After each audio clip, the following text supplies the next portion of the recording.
Hi, hello everyone. I'm Federica and I am Italian.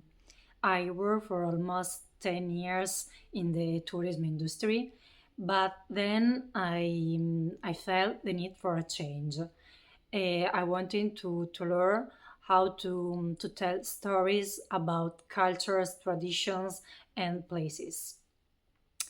So I discovered the master in travel journalism at the School of Travel Journalism. Is a master online, and I never had any thoughts. The lectures are extremely knowledgeable. Tutor guide you along the way all the time, and uh, there is a constant dialogue with my colleagues.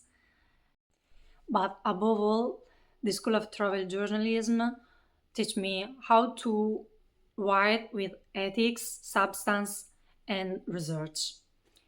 If you are looking for a new new opportunity and a new career, the School of Travel Journalism is the right school for you.